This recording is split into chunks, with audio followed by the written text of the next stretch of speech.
भारत ही एक ऐसा देश है पूरी दुनिया में जहां किसानों को सिर्फ भगवान भरोसे छोड़ दिया गया है। और पिछले एक साल में एक स्टडी के अनुसार 8.5 लाख करोड़ रुपए का नुकसान हुआ है किसानों को। यह मीडिया नहीं दिखाएगा।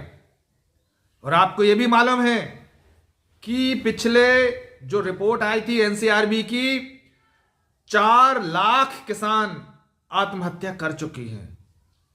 और उसके बाद तो ये जो सरकार है ना, इस सरकार ने आंकड़े जारी करना ही बंद कर दिया। तो आपको पता नहीं चलेगा कि कितने किसान मारे गए।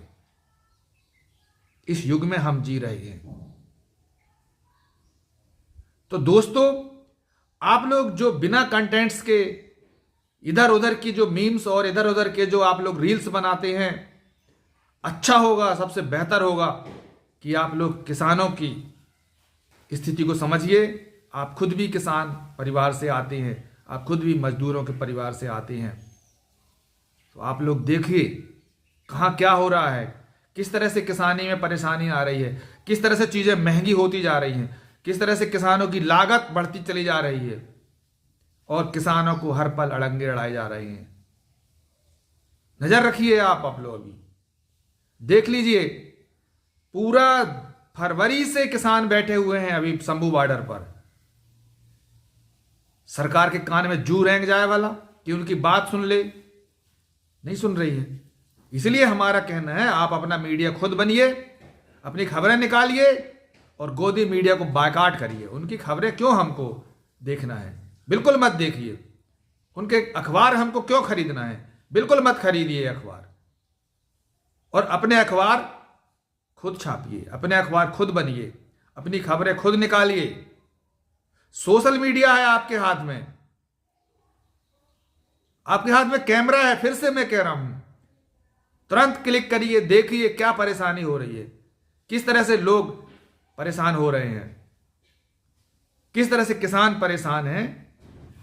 इस बार हमारा जो बजट था वो 48 लाख करोड़ रुपए का बजट था। इतना भारी भरकम बजट, उसमें किसानों के हिस्से कितना आया? आप लोग पता करिए। कृषि वो सेक्टर है जहां 50% से ज्यादा आबादी कृषि पर निर्भर है। और अभी कोरोना के बाद 7 करोड़ लोगों ने नौकरियां छोड़ के और खेती पर आके और अपना गुजर बसर करना शुरू कर दिया। 50% से ज्यादा आबादी जिस सेक्टर पर निर्भर हो और उसका बजट सिर्फ 1.5 लाख करोड़ रुपया हो, तो अब आप समझ सकते हैं कि उसकी क्या दुर्गत होने वाली है।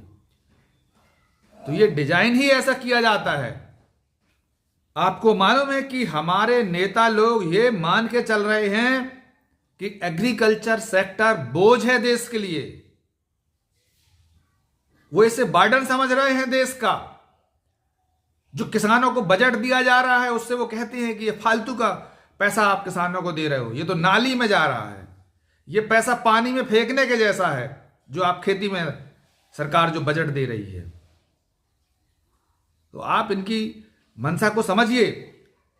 अभी आपको पिछले दिनों आपने सुना, संसद में बात हुई कि यहां पे बड़े उद्योगपतियों का, बड़े व्यापारियों का 16 लाख करोड़ रुपया माफ कर दिया गया।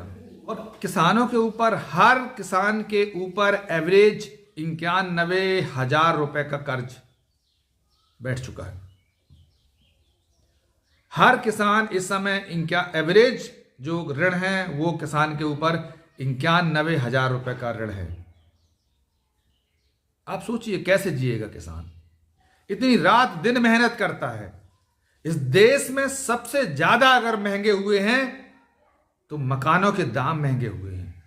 इस देश में सबसे ज्यादा महंगा हुआ है तो अस्पतालों का खर्च महंगा हुआ है, गोली दवाइयां महंगी हुई हैं, इंजेक्शन महंगे हुए हैं। इस देश में सबसे ज्यादा महंगा हुआ है तो पढ़ाई लिखाई महंगी हुई है।